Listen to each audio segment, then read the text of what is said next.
Good morning, everyone. I'd like to welcome you to another fun webinar featuring Jennifer Strauss. This webinar is brought to us by the Institute of Museum and Library Services. And you can see on the screen right now, there are some handouts. I've also put them in the chat box for today. And if you don't mind, after the webinar, please do take a couple minutes to fill out the webinar survey. That's also linked in the chat box, as well as seen on your screen there. And I'm just looking for Jen. Here we go. So Jen, are you there?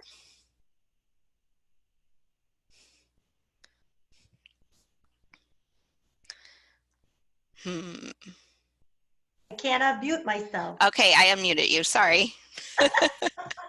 Thank you. Yep. There you are. Awesome. I was just telling Jen, I'm just going with the flow with technology these days. I think we all are, Kathy. So thank you, Jen, for being here for another fun segment of our Best Storytelling Practices series. And I'm going to let you take it away with Literacy All Day, Every Day. Thanks, Kathy. Thank you, everyone, for being here. Really appreciate it. And I see all your names out there, and it's really fun to be back this week. I never know who's coming back, as repeats. So if you've come to this whole spring series of webinars, I thank you. And please know, everyone, that all the webinars I've done for this Best Storytime Practices series is at the Library of Michigan website. If you go to the archives for webinars, you'll see all 13 of them there eventually, and you can go back and review and watch them again if you want to. So welcome. Today's webinar is all about literacy. I call it Literacy All Day, Every Day. And my goal today is to help you as librarians not only model, but also inform parents and caregivers of good literacy practices at home, that it doesn't have to be something separate from their whole day, and it doesn't have to be just one particular time during the day that they're sharing language and literacy, that it can be all day and every day. I call this the, what do you do while you're waiting in the Mickey D line to improve language and literacy, right? So I'm going to start with a story.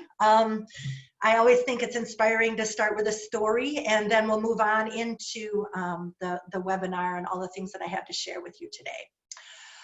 In third grade at Brace Elementary School in Southfield, Michigan, I had a teacher by the name of Mrs. Benson. When she wasn't looking, we called her Mrs. Benson. She was that kind of teacher, very strict. And in third grade, I was only, I was 7 years old, starting third grade, turned 8 that fall. I had started school early and was having a slower time maturing. I was a really energetic and wiggly kid. That didn't change, right? And Mrs. Benson would see me wiggling in my seat and think that I wasn't listening and kick me out in the hallway. When we were working on reading and writing that year, I hadn't quite caught up, and we all know that third grade is sort of that marker year.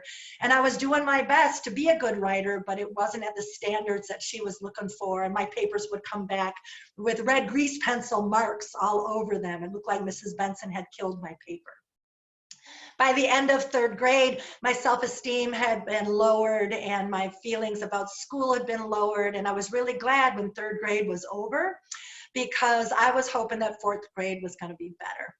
So it was on a hot July day in the middle of the summer. My mom was in the kitchen making lunch for my sisters and I. When I walked into the kitchen and I told her that I was bored, not a good idea in my family. Usually if we told my mother that we were bored, she would either hand us the toilet brush and make us clean the 2 toilets in the house, or she would hand us the vacuum cleaner and make us vacuum every room.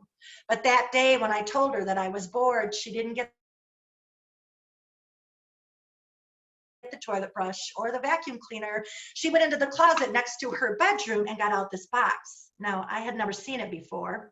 Looked like a jewelry box, but I had never seen it on her dresser. And she handed me the box and said, "Here, this is yours." I looked up and said, "What do you want me to do with it?" She said, "You're going to use that box all summer, honey." I said, "For what?" I wasn't a jewelry kind of little girl. She said, "I want you to go outside every day this summer, and I want you to have an adventure." And I said, "What do you mean?" She said, "I want you to try something that you have never done before. Do it for the first time. Try not to get hurt, and I don't want you to get in trouble. I said, oh no, Mom, I got in enough trouble in 3rd grade. I said, then what? She said, after you try something new that day, I want you to put something inside of the box that reminds you of what you did. And I want you to bring it home to me at night. And before you go to bed each night, you're going to show me what you put in the box that day. And I'm going to try and guess what you were doing. My mother was a genius. I didn't know it at that point. Every day that summer, I went out and had new adventures. And every night I came home with an object in the box, and I would hold it up to my mother, and she would guess a few times. But you know what she always said? I don't know, honey. Why don't you tell me the story? And I started to tell her the stories of all the adventures that I was having every day that summer. Now, it wasn't hard to do that because I had just lived that adventure that day. And I had an object that reminded me of what I had done, like build a tree fort in the backyard at Marty's house. Like at Parks and Rec, I beat Tom Hamway in a race, and I was the only girl that had ever beat Tom Hamway in a race. This is my medal. Like the day that my best friend Julie had to move away to another town, but she gave me a little doll so that when I needed to talk to someone and she wasn't around, I could whisper my secrets to our little doll. Or the day that Margie Solomon taught me how to play a brand new game, and it was called Jacks. And at the end of the summer, as a gift, she gave me my very own set of Jacks. So I started collecting objects, and I started telling my mother those stories every single night. But one night she said, honey, your stories are so good. I want you to start writing them down. And Mom handed me my very first journal. This is the same one, you guys. And I started writing those stories down. And you know what? I wasn't thinking that I was a poor writer. And I wasn't thinking about Mrs. Benson and her red grease pencil. I knew that I was having experiences every day. I had an object in my box that reminded me of what I had done that day. I had a story that I could tell. And not only that, I could tell that story, so it was much easier to write it down. When I entered 4th grade, on the first day of school, I came into that 4th grade classroom with my box and my journal. I had Mrs. Stebbins in 4th grade, and she was an amazing teacher. And on that very first day of school, I said, Mrs. Stebbins, I'm a writer. She said, I'm really glad to hear that, honey. I said, no, you don't understand. At the end of 3rd grade, I wasn't a writer, but my mom, she helped me become a writer this summer. And I showed her the box, and I showed her the journal. And she read all those stories and came back to me and said, you are a good writer. I can't wait to hear more. And then she made everybody in my 4th grade classroom go home and get a box so that we could start collecting objects that reminded us of experiences that we had had so that we could tell those stories and then we could write those stories. Now, I share this story during these times when I'm presenting on helping parents understand the importance of language and literacy because, boy, was I lucky that my mother was a genius. I didn't know it when I was in 3rd grade, but boy, when I got older, I sure understood what she had done for me, and it didn't take much, right? It took talking to me and inspiring me, giving me some tools so that I could use those to explore my world and understand that if I could tell a story, I could write it down and become a good writer. So I like to start with that.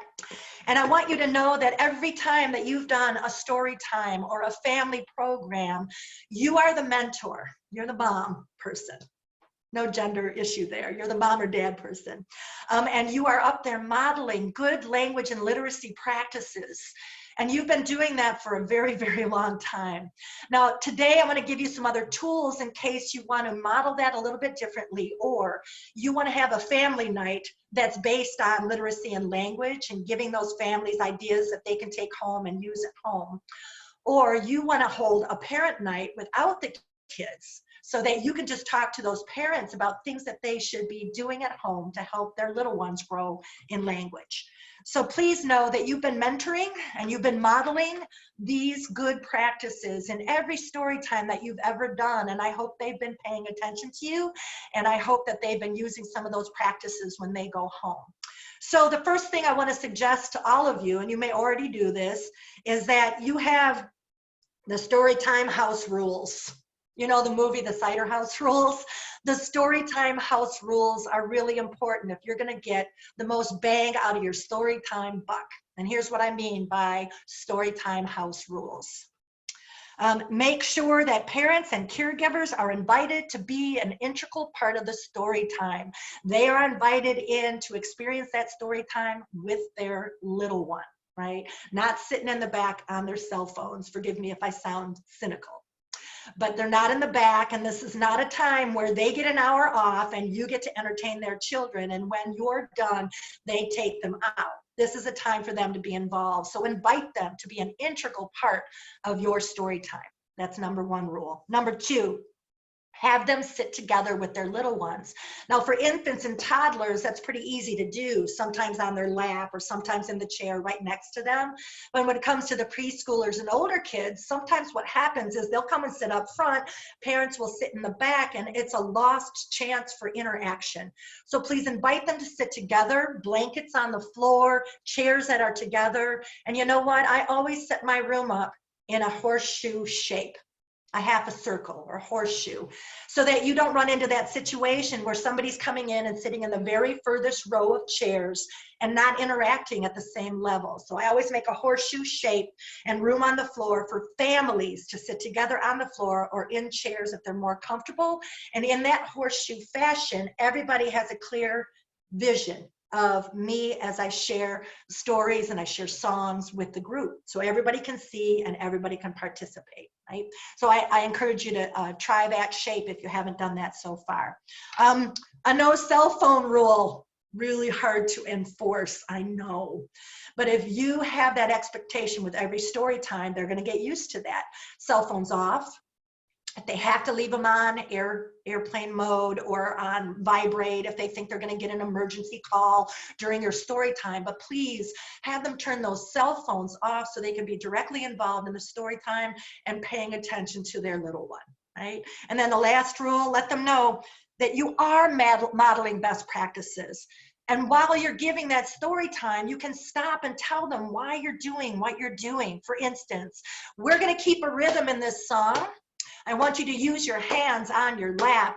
Now, when we help our little ones use a rhythm like this, and we're sharing a story or a song, it gives them the pre-lesson of syllables and the rhythm of language. You can say that stuff in your story time. So you're instructing those parents and caregivers for why you're doing what you're doing. Okay, so the other thing that I want to tell you is, again, the options. Like, you might be holding a family night and everybody's there, all ages of kids and families. That's great. You may hold a family night where if you have the library staff, one of your other library staff is doing an activity or a craft with the kids while you talk to the parents and caregivers about good literacy practices, and then bring everybody together at the end of that night and do some stories and songs together to model that. Or you can just keep modeling what you're doing in your story times and instructing those adults in the audience about how they can take what you're doing home and do it with their kids. All right, so just some framework for those story times and what it is that we're trying to achieve when we get those families together, trying to teach them how to share language with their children all day, not just bringing them to the library for your story time, right? So let's get busy. The second part of your outline in your packet, and you may not have downloaded that yet, you may not have printed it off, but you can take a look at it later. All of the information that I'm sharing today, as usual, is in your handouts. You'll get more than you need, I promise you. So it's all there for you. And as I follow this outline, the second part, or part two, is sort of an agenda or an outline for a family night. Now, of course, you can adapt this any way you want, but I'm going to give you the parts that I think need to be there in a family night, and you can adapt it with the stories that you know, the songs that you use, and some of the activities that you've used in the past that you know work really well with families. So I always welcome everyone into my circle with a song. Every one of my storytelling performances, every library performance, even adult performances, I always sing at the beginning to welcome everyone into the experience. It's just a lovely way to do it. Some of you have been in my webinars before, and you know that there are a few songs that I usually use. One is If You're Happy and You Know It, because you can add infinite verses on and get the audience making up verses for that. The other one is The More We Get Together. And that's in some of the other webinars. And this song just came upon me at some point, and I've been using it for a long time just to welcome everybody. So I'll do this one with you today. I'm so glad we're here. I'm so glad we're here. I'm so glad we're here to share some stories and songs. I'm so glad you're all here. I'm so glad you're all here. I'm so glad you're all here to share some stories and songs. I'm so glad I'm here. I'm so glad I'm here. I'm so glad I'm here to share some stories and songs. And I invite them in on the clapping part. It's a little weird clap, right? But they'll get the hang of it, the second and then the third verse. So it's just a lovely, simple way to gather everybody in and say, I'm really glad you're here, right?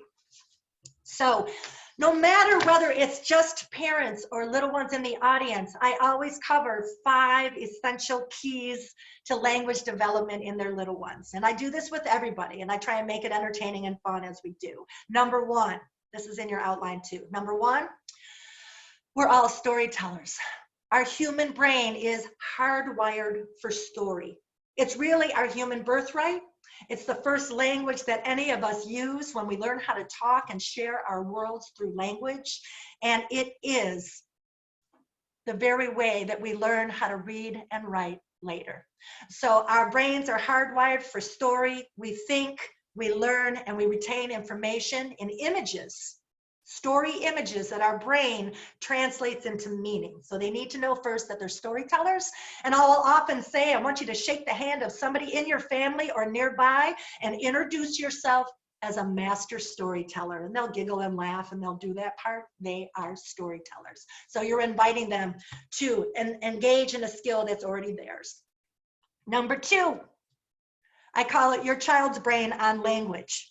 Okay, so there's 3 parts of their child's brain that are going to light up if they are talking to them, reading to them, singing with them, playing with them, or writing with them. 3 parts of the brain. Number 1, you're building knowledge in that little one's brain in the cerebral cortex. It's like a file folder when they learn new things. Knowledge, building knowledge. Prior experiences, right? All those experiences get stashed every time a little one has a new experience. Back of the brain, amygdala, you're building memories and engaging with emotions in that part of the brain. 3rd part of the brain, prefrontal cortex, our imagination, or our very own movie screen in our brain. So I have them do the motions so they can understand this is where their little one is learning new things. This is where they're engaging with memories and feelings. And this is where they were imagining anything that you are sharing with them when it comes to language, right here. So those 3 parts of the brain. Next thing that I share with them is that when that little baby was born and they came into their lives, only 17% of that brain was already wired. The involuntary stuff, right? The hard drive. All the software was loaded afterwards. So 83% of that child's brain gets wired after they're born. And it's totally experience dependent. So everything they hear, everything they experience, everything they feel, everything they see, all the sensory stuff is feeding that 83% of their brain development. So you got to think, if a child isn't getting those language experiences, then that brain is not developing at the same rate as other children who are getting very rich and good quality and quantity of language experiences. So 83% experience dependent. And then I tell them about the language funnel. And I actually bring a funnel. With the kids, I have them screw the language funnel into their head, right? But I want to show a symbol of what really happens with language development. And that means that because storytelling is our first language, we build a huge talking vocabulary. And especially if we've been talked to a lot, you know, those little ones who are really comfortable sharing and talking, and then the other little ones who don't seem to have the same kind of vocabulary. Well, there's a reason for it, right? So we have a huge talking vocabulary. When it comes to reading, If that child hasn't been read to a lot, then their reading vocabulary is going to be a lot smaller. And then again, when it comes to writing, if they haven't been talked to and they haven't been read to and they haven't been interacted with, when they go to write and put print on paper as meaning, their vocabulary for writing is going to be even smaller. So I always show parents this language funnel. The kids think it's kind of funny to have a funnel in your head, because what the message here is that if you want your child to develop good quality language and literacy skills, you have to talk to them a lot. You have to read to them a lot. And you have to write with them. And that means pre-writing activities too. You have to do that a lot. So it's no longer a funnel that you're creating for your child, but instead a column of language experiences. So I actually share that stuff. If you have a wiggly bunch, you might want to share it a little quicker, but I think it's really important. If you don't want to share those 5 points, then you can send them home in a handout with parents and tell them, I want you to read this when you get home, if you don't want to share that with the whole group. I usually do, because I want everybody to hear that, right? So those points. The next thing I do is that I share with parents and caregivers that it's important to establish a tradition in their family for storytelling, and I give them a lot of ideas. If there's going to be a special time or a special night or a special time of day where they're going to gather as a family, cell phones off, devices off, and they're going to share, then they need to make that a special time separate from everything else that's going on in the day, even though later I'll tell you how they're going to be sharing language all day long. So they really need to separate that time into a special time. So here's a couple of ways that I've shared with parents. For years, I've been carrying this very old story lamp with me that I found in the Upper Peninsula. It belonged to a family who came from Finland, and they used to tell stories around it. Well, the children grew up and some moved away. The grandparents died, and that tradition was lost to the family. They ended up selling the house that they had lived in, and there was an auction. And a man who owned an antique store in northern Michigan went to that auction and ended up with this lamp. When I heard that stories used to be told around it, I bought the lamp, and it has become a part of my tradition to light the candle and gather families around the lamp as we share stories. So I offer that as one idea for gathering together to share language, to share stories together. Another tradition that I've shared with families is just finding a bell. When that bell is rung by somebody in the family, then they need to go to a certain place in the house, like the living room. It's going to be a story night, and they ring the story bell to gather everyone. All right, so I had a few bells, different tones maybe, that would gather everybody together. All right. So the next tradition that I talk to them about is gathering around the dinner table with something called a talking stick. And I have showed how to make these in other webinars. I think in the Care and Feeding of Teenagers, I made these or showed you how to make these. All they are is door shims or construction shims that you get at the hardware store, and the family can decorate it, and the goal behind this is to take it to the dinner table, and whoever holds the stick gets to share how their day was, and when they're done sharing something about their day, that stick gets passed around the dinner table until everybody has shared something. And families might come up with questions that they're going to ask. What was your favorite part of today? Or what did you do today that you had never done before? What happened today that was funny? What happened today that was sad? So with the talking stick tradition, nobody else can interrupt the person who's holding the stick. And it's just a lovely family tradition to engage in. So talking sticks. And then finally, just having a song that gathers everybody in so that you can sit down and share. And I put one in your handout that I really love. It's sung to the tune of Shortening Bread. Right? It goes, everybody have a seat, have a seat, have a seat, everybody have a seat on the floor. Everybody have a seat, have a seat, have a seat, everybody have a seat on the floor. Not on the ceiling, not on the door, everybody have a seat on the floor. Or other version is, not on the ceiling, not on the stairs, everybody have a seat in your chair. Okay, so gathering together that way, just having some family traditions, that means it's gathering time, and we're going to turn off devices and we're going to share with each other. There was two other things that, oh no, there was one other point in the 5 that I didn't tell you about. All right. Oh no, there's 2. Sorry, I'm going to back up a little bit. Families need to know that by the age of 5 years, their child needs to hear, check it out, 30,000 words spoken to them, whatever way that is, 30,000 words. To some families, that's going to sound like a lot, 30,000 words. To other families, they won't think that sounds like a lot. But to give them a reference point, 30,000 words is reading the book, The Cat in the Hat, 18 times. All right. So if that sounds like a lot, it's not really a lot. And if it sounds like that's ridiculously small amount of language, well, I think it is. So it's a way to tell them that they need to talk with their kids all day long. I call it running commentary, right?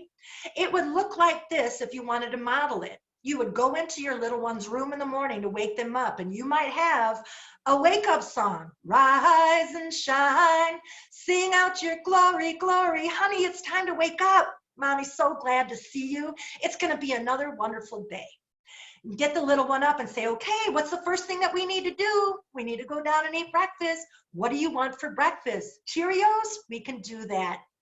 Okay, honey, it's time to get dressed. This is how we put our shirt on. This is how we pull our pants up. This is how we button our shirt. Can you try it?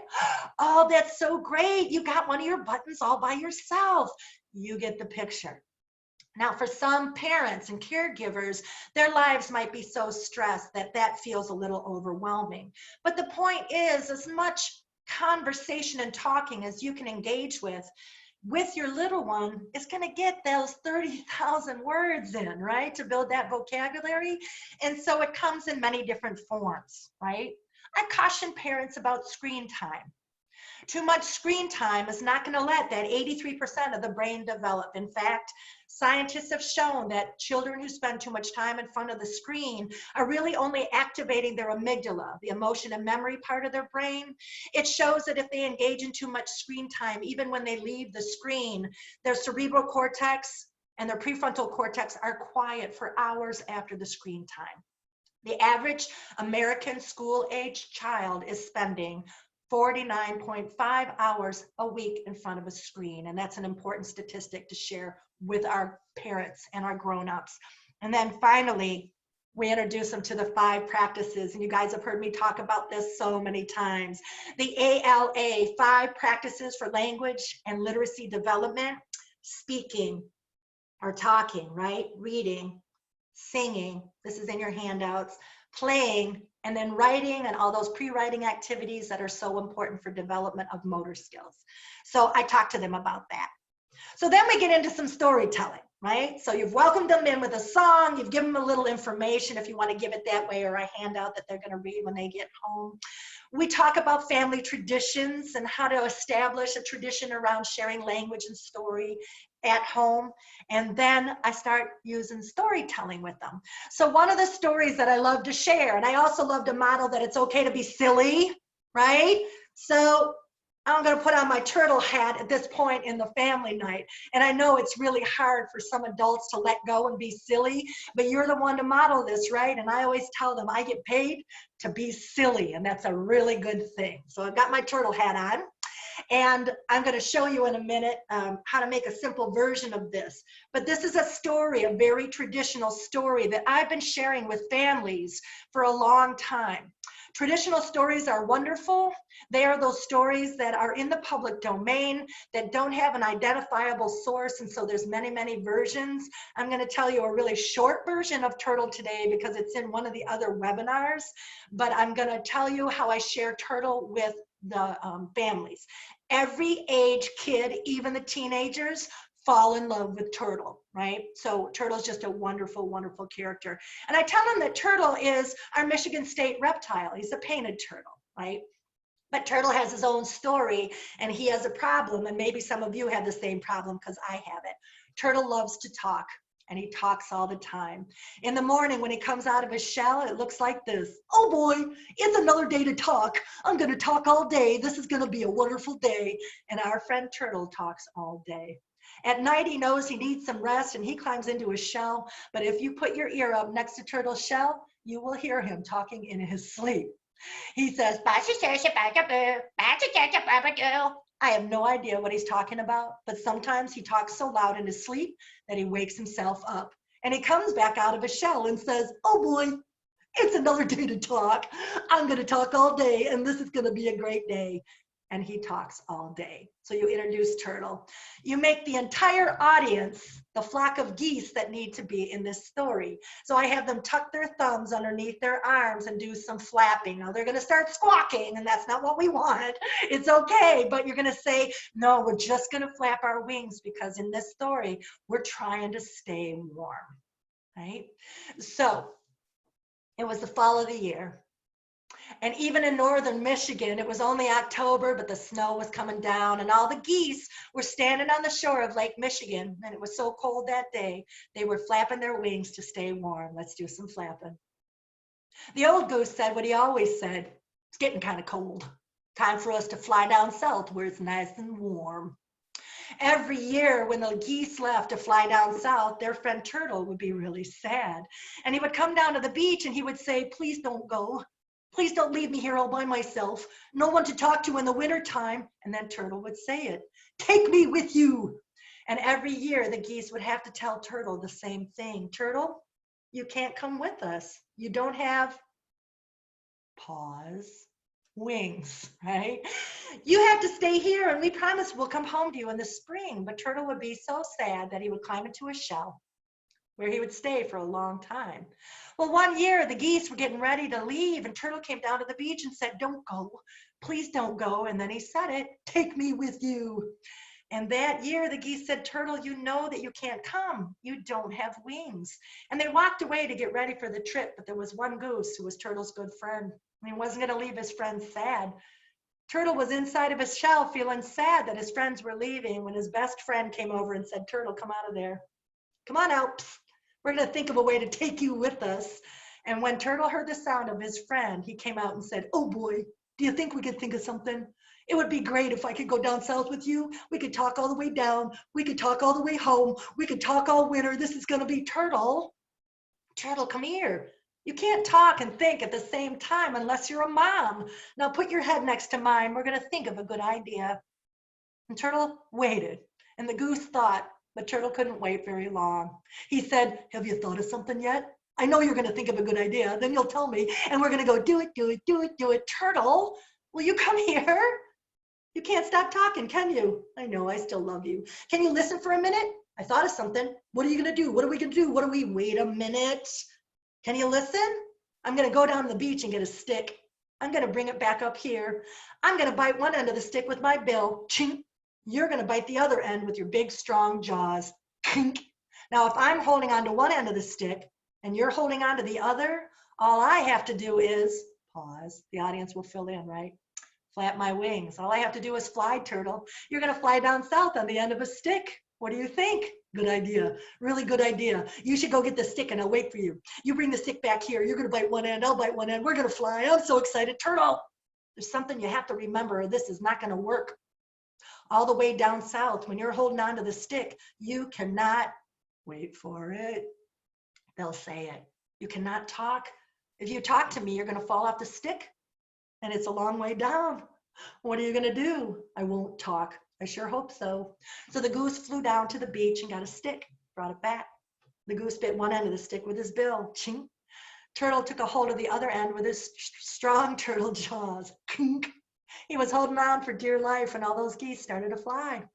And they lifted up in the air in that beautiful V formation and they headed out over Lake Michigan and there was Turtle flying for the first time. Well, all the animals came out of the woods to say goodbye to the geese because they always did. And they looked up and saw their friend Turtle up there. One of the deer said, what's Turtle doing up there? And Bear answered the question. Bear said, our friend Turtle learned how to fly. They all said goodbye to Turtle. They said, bye, Turtle. Have a nice winter. The whole audience joins in. Bye, Turtle. Have a nice winter. Turtle looked down, saw his friends saying goodbye, and he couldn't leave them without saying goodbye. He opened up his mouth and said, bye-bye. Splash. He had landed in Lake Michigan. Poor Turtle landed so hard that he did a belly smacker. And for the first time in Turtle's life, he had cracks in his shell. Turtle watched the geese fly away, and that winter he buried in the mud where he slept. And on a beautiful spring day, he came up out of the mud, and that was the day that the geese came home. And when they saw their friend Turtle, they were really happy to see him. And they said, Turtle, how you doing? I'm okay. What happened? I opened up my mouth. Yeah, you did. What happened? Did a belly smacker. Look at my shell. They looked at Turtle's shell, and the geese said, Turtle, we thought you were beautiful before. We think you're even beautiful now. But what did you learn? I figured something out. Yeah.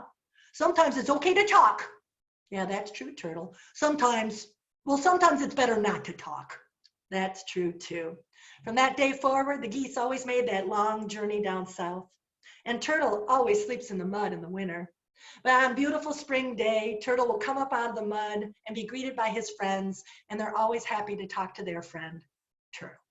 So this story is in your handouts, and it's in my booklet that I send home with parents on family night. All right, so that's in your handout, and it's 9 pages back and front. When you print them, they're in order. You're going to fold it and put a staple in it for the booklet if you want to use this or adapt it for your own use. But the turtle story is in that booklet, and that's where you can find it. Okay. So at this point in the program, they need to get up and move. So along with this is the turtle dance, and it gets them moving. And we know that movement and play and singing together is really good for language development, right? So I want you to get up. Some of you have done this with me before, but we're going to do the turtle dance one time through, and the words to the turtle dance are in that parent booklet that I just showed you. So let's get up. All right.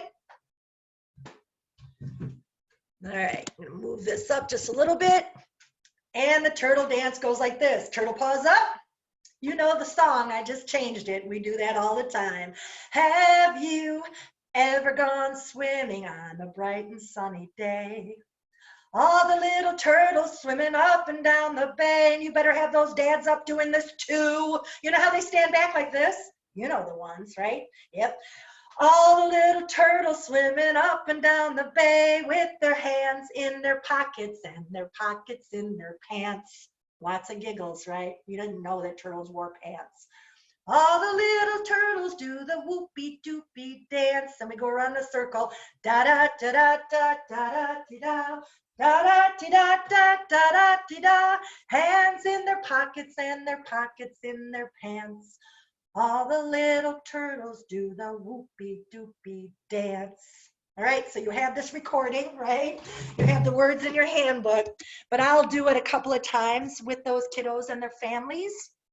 Do it faster, do it slower, do it quiet, do it loud, and that gets them up and moving, and also models that movement and singing and play are really important to language development. Okay, last part, and I didn't get to show this last week, so I'm going to do it now as part of this series. If you want families to go home with a turtle, right, there's a really easy way to do that. Either send it home in kits or do it on those family nights so they have an easy puppet that they can take home and continue the language experience. They can tell that turtle story or send their turtle on other adventures. What this is a man's or a work glove, man's or women's work glove. It's a big one, right? So it's a brown work glove. They come in packs of 12 at the hardware store for about $4.99, right? So that's 24 puppets that you can have for a very, very inexpensive craft, right? I glued googly eyes on ahead of time. You don't have to, really depends on numbers and glue guns, right? But I glued the eyes on afterwards. They can decorate, put on eyelashes or eyebrows, but I glued those on ahead of time, right? So brown felt was sticky on the back. Circles with a slit. Circles with a slit halfway up. I'm going to pull the sticky off the back and show you how to shape this. All right, so really easy, no glue, right? Really wonderful. Let me take this off for a minute so I can do this. So the slit is to make it so that you overlap the slit and make a turtle shell, right? So you're overlapping, sticking the glue down, sticking the sticky back down, turtle shape, right? Still sticky. Goes on the back of the glove, on the very top of their hand. So here's the legs, right? This goes on the very top. Let me do it this way. I'm not watching. And you stick it down, right? And then decorate with peel off foamy decoration. Peel off foamy decoration.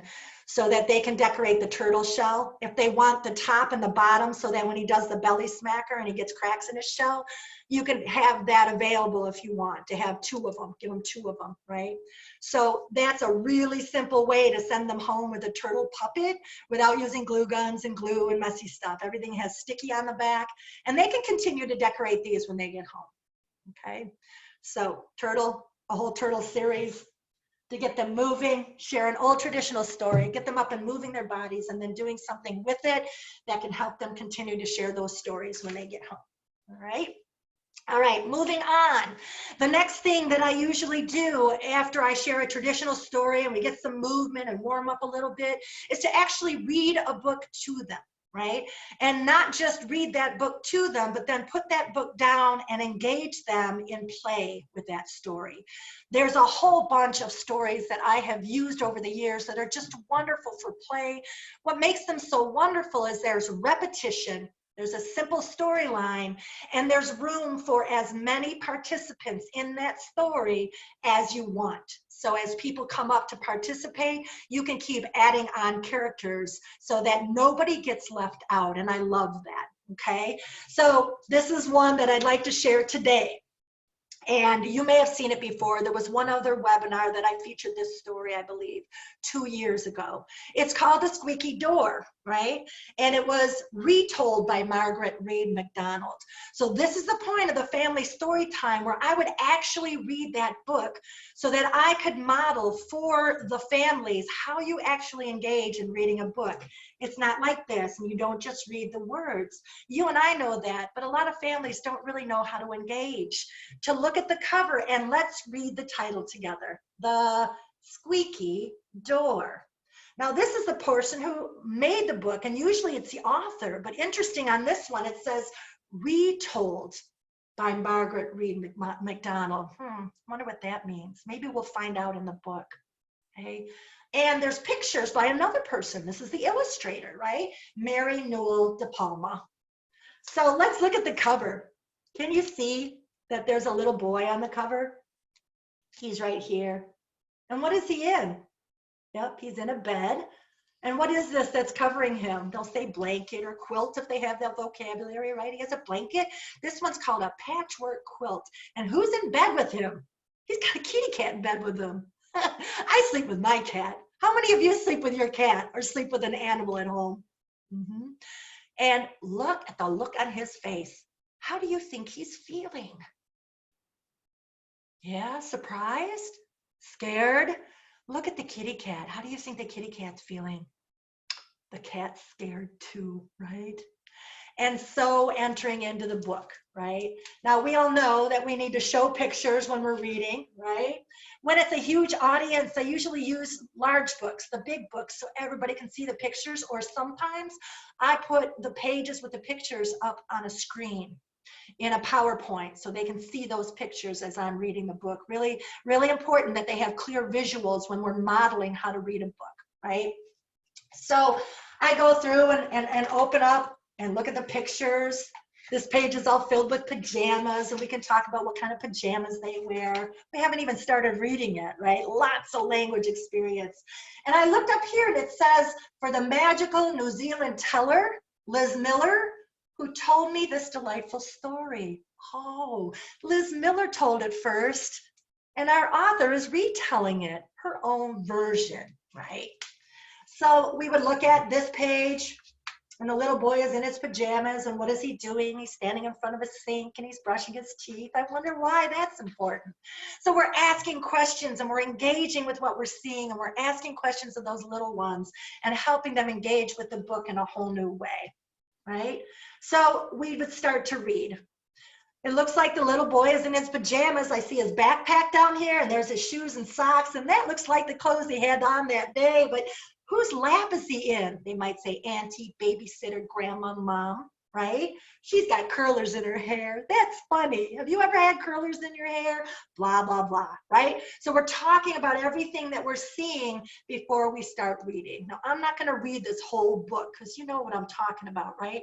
But I even emphasize more how to do this when I'm in front of a parent group, like really emphasize talking about everything and pointing to the words and that going this way, going across the page, and the way that they're going to learn how to read, which is left to right. So modeling everything, right? So this story goes on where she puts him into bed and asks him if he's scared. He says, no, I'm not scared. She shuts the door to the bedroom and it's squeaky, and he starts wailing and asks her to come back. And eventually in this story, he asks to have the cat put in bed. So she goes and gets the cat, the dog, the pig, the horse, until finally, with all those animals in the bed breaks. She puts the little boy in bed with her, and they sleep that night. She goes the next day, gets her toolkit, fixes the bed, she oils the door, and the next time that the little boy sleeps over, he only has the cat in bed, and it's nice and quiet, and he goes to sleep. So you may have seen the squeaky door before. So I read that first to my family audiences, but then I have all the props that we need in order to do this. So I actually bring all the chairs up to the front where I'm performing and make a line of chairs. It's like a big long bed. I bring a blanket. I bring a pillow. So we actually construct a little bit of a bed up there in the front of the room, and chairs that go all the way down. So somebody's going to be the little boy in this story, and you bring the little boy up and practice the lines, and somebody else can be the grandma, or you can be the grandma, so that you can keep the story moving. And grandma gives the little boy a kiss and says, are you going to be scared? And he says, oh no, grandma, until she shuts the squeaky door, and then everybody does it. Little boy starts screaming, grandma, grandma, come back. Were you scared? No, grandma. Do you want me to bring the cat, put the cat in bed with you? Oh yes, grandma. Right? So it begins. And so I've used over the years these same hats for so many stories. And you know how if it has animals in it, you can reuse those. So we call somebody up to be the kitty cat. I love picking on a dad at that point, or a reluctant caregiver, right? And they put on the kitty cat and they climb into the next chair, and the blanket gets put over them. Grandma kisses the little boy. She kisses the kitty cat. Everybody goes, meow. Shuts the squeaky door. They all fly up out of the bed because they're scared. And then she goes to get the dog. Another person gets called up. They become the dog. Same routine. So the repetition is just awesome in this story, right, dog? Grandma says, are you going to be scared? No, grandma. Kisses the little boy, kisses the kitty cat, kisses the dog. The audience will go, ew, right? And then shuts the squeaky door. They all jump up and scream over and over again. So in the story, there is a pig, and then the horse, which is so big that the bed breaks. But this is infinite. So you could have as many animals as you have participants who want to come and play in the story. All right. So it's just a really easy way to get them up. And you know that playing with story is one of the 5 practices. And so we need families to engage in fun play so that when they go home, maybe they'll reenact a story that they love, or they'll be more apt to play together in the living room or in the bedroom or in the backyard with story. And you're modeling that by doing this stuff on a family night with them. Okay, so the squeaky door. There are a bunch of other stories that are wonderful this way, and I gave you a list in your handouts of the other ones that I found to be just incredibly helpful. So let me show them to you. Same kind of repetition, and that's always really good for language development. Too much noise is one that's on your list. The drum, and these are all listed in your handout with the authors. Okay, beautiful. I've had to get some props together for that one, but it's a beautiful story about being giving and caring for somebody else, giving up what you have to somebody else to make their life better, right? I don't have this book right now because I lent it to a friend, but The Enormous Turnip, a Russian folktale where they're trying to pull a turnip up out of the ground and everybody helps to pull that turnip up, right? Another one that I love to do as a play and act out is Mortimer. The little boy doesn't want to go to sleep and everybody goes up to tell him to go to sleep. Great one by Robert Munch. And then finally, a version of the story called The Tailor. This one's called Something from Nothing, but the traditional version is called The Tailor, where there is a blanket and the little boy wears it out and grandpa turns it into a coat, then a vest, then a tie, then a handkerchief and a button. He loses the button and realizes that now he has the story. right? So great stuff. Those are all on your list, right? So moving on, the next thing that I want to share with you is that there's a ton of research out. Well, it has been for a long time, but I read some new research, and I've given you this in your packet as well, about nursery rhymes, because we seem to have lost the tradition of sharing nursery rhymes with our young ones. And I don't know why we have. I told nursery rhymes to my second graders every single day when I was teaching second grade. The research that's in your packet is it's called Rhymers Are Readers, The Importance of Nursery Rhymes. What I read was that if a child knows by heart 8 nursery rhymes by the time they're 4 years old, then when they get to that marker year in 3rd grade, when we are looking at whether they're reading at grade level, writing at grade level, they are more apt to be on the higher end as writers and readers in 3rd grade if they only memorized 8 nursery rhymes, right? So in your packet, I found this lovely resource, A to Z, right? To popular nursery rhymes, and they're all in there. So you have them all in your handouts. I gave you the research behind it. This is a wonderful resource, so read that over. I got a lot out of this. Even though I knew this to be true, I got a ton out of this when I read this, so that's in your packet, okay? Here's what I do with families. This is in your packet too. I hand out something called the story scene outline. All it is 4 squares. It says beginning and end, what happened next, what happened next. 4 squares. I also hand out to them a simple list, this is in your packet, of folk tales that are really well known to all of us, or hopefully, and then nursery rhymes that they should know, at least one of them, right? So I hand this out and I tell families, pick a story that you love or one that you know pretty well. It might be the 3 Little Pigs. It might be Goldilocks and the 3 Bears. It might be Riding Hood, right? It might be one of the nursery rhymes that are on the list. And the goal is to hand out crayons, pencils, colored pencils, but you don't want them to spend gobs and gobs of time doing the pictures. So I always instruct, just draw enough so you know what's happening in that picture, right? So the instructions are to draw the beginning first, then draw the ending picture second, and then ask yourselves, what happened next? What happened next before the ending?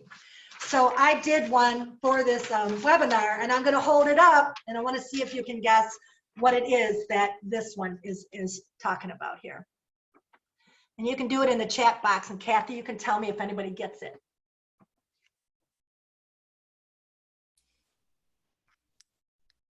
Miss Muffet, Emily Good Eckers. job. So Little Miss Muffet, right? And I colored them in a little bit because I wanted them to be okay for you, but they don't have to. When we draw, right, that's a pre-writing and pre-reading skill. When little ones draw, we don't always recognize the picture. They know exactly what's in that picture. It could be a little brown dot and a circle around it, and they'll say, that's my brother, and I was running around them, right? They know what's in those pictures. So families draw this together. So Little Miss Muffet sat on her tuffet, what a great vocabulary word in a nursery rhyme, right? Eating her curds and whey.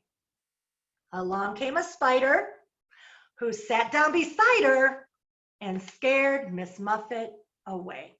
All right, so it's a really wonderful activity for families to do together. Maybe they take turns drawing the pictures, but then they have to take turns using the picture, the sequence, to tell the story. So the act of drawing it is a pre-writing activity. The act of telling it is one of the 5 practices.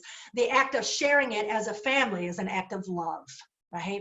So that's what I do with nursery rhymes when I'm having families together getting used to telling those. And then give them the research about how important nursery rhymes are and send that home with them too, right? So nursery rhymes. All right, so the last activity that I want to share with you is going to personal stories. It's really important that families feel comfortable sharing personal stories, that they're not too busy, that they're not parked in front of a screen, that they're not going through large parts of the day not engaging with their little ones, right? When a child only gets language like, go to bed, eat your supper, stop that, their vocabulary is not going to grow. They're not going to grow in language and literacy. They're not going to grow in confidence. And they're not going to grow as they move through school if that's all they're getting, right? So personal stories are a wonderful way to share together as families. And I shared this activity in my Care and Feeding of Teenagers webinar, if you were at that one. So forgive me if I'm doing this again, but there's a power in this one, right?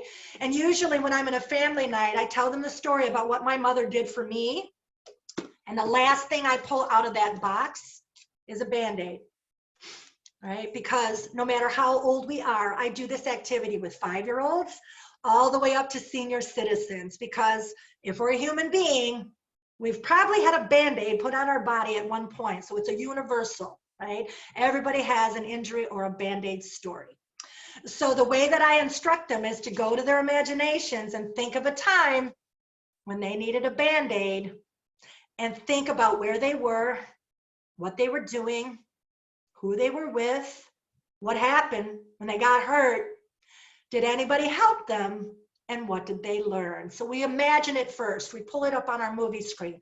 So everybody's just imagining where they were, and you might hear some chatter out there. That's just fine, right? Then I instruct them on how to ask their family members what happened to them. This is in your packet. And I hand these out to the families. So we're going to tell this story by asking 6 questions. When did this happen? Where were you? What were you doing? What happened that hurt you? Who helped you? And what did you learn, or how did you feel? It's actually memoir, seriously. So when did it happen? Time frame. Where were you? Place or setting. What were you doing? The action that led to the problem. What happened? The problem itself. Who helped you? Part of the solution. And then what did you learn, or how did you feel? Reflection, memoir, right? So I show them how to do this. Sometimes I put the questions or this whole diagram up on a screen so all families can see it. And it goes like this. I'm going to tell you one that a little boy told me who was in 3rd grade, and this happened last year, right? I was his partner, and I held the hand and I asked him the questions like I was interviewing him so he could get the story out of his mouth for the first time. And I asked families to do this, right? When did this happen? He said 2 years ago. I said, okay, where were you? He said, I was on the dirt trails behind my house. I said, you have trails? He gave me more details. My dad and I carved 2 miles of trails out behind our house. Awesome. What were you doing that day? Riding my mountain bike with my buddy Ralph. What happened? Ralph turned around and said, dude, do you think you could ride your bike with your eyes shut? I had to ask him again, what happened? He said, I didn't want Ralph to think I was chicken, so I shut my eyes. I had to ask him again, what happened? He said, when I shut my eyes, I went headfirst into an oak tree over the handlebars. I said, who helped you? He said, well, Ralph got off his bike and was standing over me and said, dude, there's blood coming out of your head. And I looked up through blood-streaked eyes and said, go get my mom. He said his mom came out and took him into the house and took care of the cut on his head, which wasn't all that bad. It was just bleeding a lot. And I said, well, how did you feel? He said, really silly for doing what Ralph told me to do. I said, what did you learn? He said 2 things, actually. Don't ride your bike with your eyes shut, and don't do everything your friends tell you to do. Brilliant, right? So all I had to do was ask those questions. So I had families interview each other, and then I encourage them to just tell the story after they've told it once. Because if you tell a story 5 times to 5 different people, you can go write it down. And you'll know it. You'll know the sequence and the pattern by telling it 5 times. If they want to take paper at home and just draw the story, they can do that. It really depends on where they're at age-wise, right? So you can have paper out for the little ones to draw their Band-Aid story after they tell it to somebody in their family, right? So that's all in your packet too. Band-Aid story and the guidelines for how to lead families, and the questions are all written out. So you have everything you need there in order to do that, okay? So we're getting on, I can't believe that I'm on time this time, you guys. It's the first time this has ever happened. So I want to alert you to some of the resources that I've put in your packet. Again, this is the handout that I send home with families when I do a family night. You can adapt it or you can use it. You have my permission to use it, okay? And it's a 9-page back and front. It'll print off like this. It'll be in order. You're just going to fold all those pages and maybe run it through a stapler machine or put a staple in it here. In the beginning of this handout, I talked to the parents. These are the tips that we talked about in the beginning of this webinar. Why is it important to share language with your little ones and how to do that, right? So that's in the beginning. This booklet is filled with ideas that if you've been with me before, you've seen me do them before. The rainbow song. Make your own rainbow story. Sniggle and Snaggle, the puppets that we learned how to make last week, and the Sniggle and Snaggle story is in here. You've seen me do that one before. If not, go to the webinar archives. I've done all of these in another webinar during this Best Storytime Practices series, okay? The turtle dance that we did today, the turtle story, and how to make the puppet. Okay, that's all in here. The little old lady who swallowed a fly, my version where she doesn't die. Again, I've done that in another webinar, and it's really fun to do this with families. So that's in there. The 3-bear rap, one of my old standards and favorites. How to make puppets out of wooden spoons. Songs that you can sing together that we probably would have sung during the family night. And then more tips to get started, a family storytelling tradition when you go home. So that's in your handouts, okay? The other handouts that I provided, I hope will encourage you to try one of the things that I have demonstrated today in this webinar, or think of all the wonderful ideas that you already have and see how they will fit into giving families what they need when it comes to the 5 practices and modeling that for them. Craft kits, you know, you can take those work gloves and the eyeballs and some stickies and put it all in a packet and send it home with them, and they can make that craft at home if you want to put together a craft kit. And then finally, if you have a family night and you do it, and there's lots of different ways, you might want to do a few different things. One, have a time where they read to each other before the program begins. Have a family book swap. Everybody brings a book that they're no longer reading anymore and puts it in the pile and then gets to take home a brand new book. You don't have to spend your budget on books. They don't have to spend their money on books. They're just swapping one out for another one that they might enjoy. A lot of family nights, if you have a budget, it's great to serve a snack or actually feed them. So pizza, a beverage, maybe cookies at the end of the night, popcorn is always a great addition to a family night. So adding those little touches, okay? And then always a closing song. And so you can decide what song that you love to close with. This is my favorite.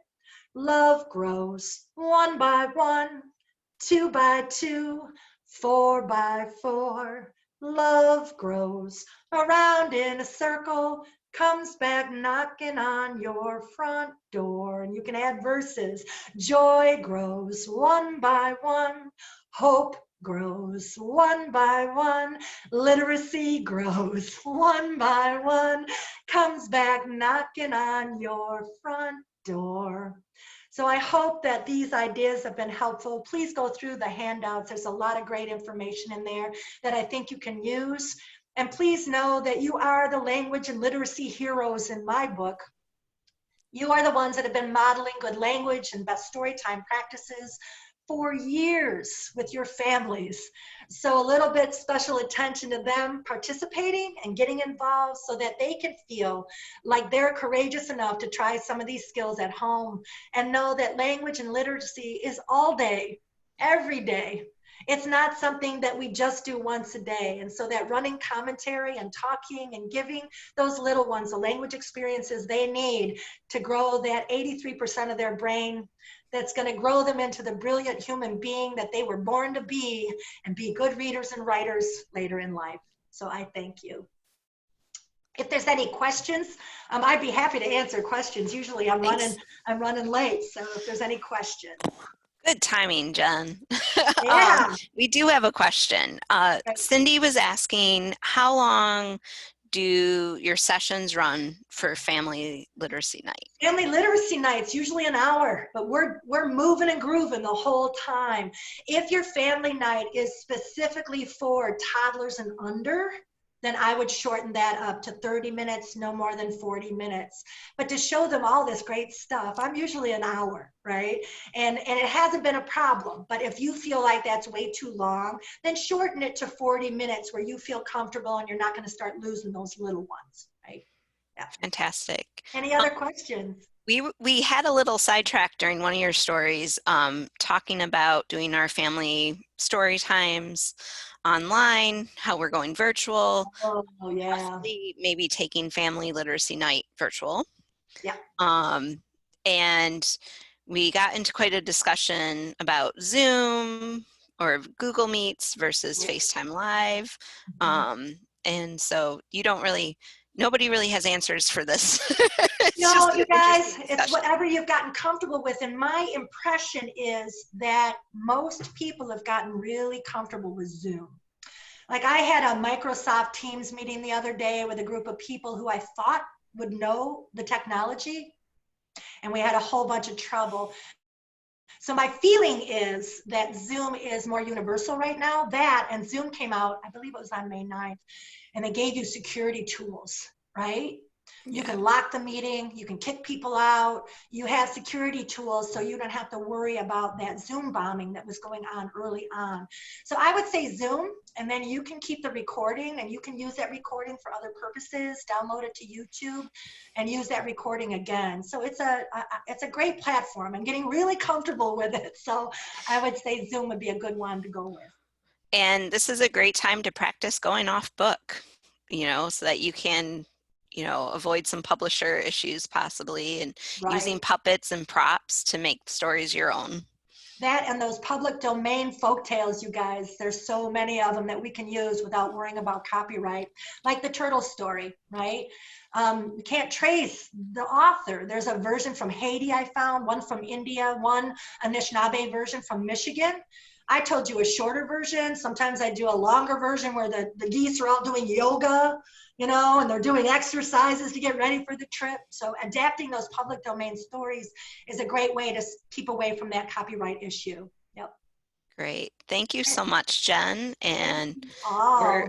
happy to have you here with us. Please do take a minute to fill out the webinar survey today. There are links in your chat box as well as on your screen right now. We can continue to make these webinars possible, but only with your feedback. So please do take a minute to fill out that survey for the Institute of Museum and Library Services, and look for upcoming trainings and opportunities from the Library of Michigan, and emails from me, Kathy Lancaster. Jen, thank you so much. Our handouts are also linked in the chat box, so take a look at those. Jennifer compiled some wonderful Great materials. resources for you all, and feel One free last to share them message. with your families. Yep, Sorry.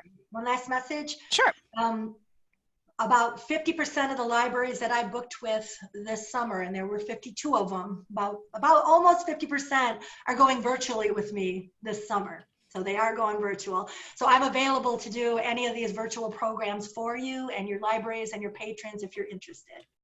Thank All you. right. Thank you, Jen. Everybody have a great day. See you all.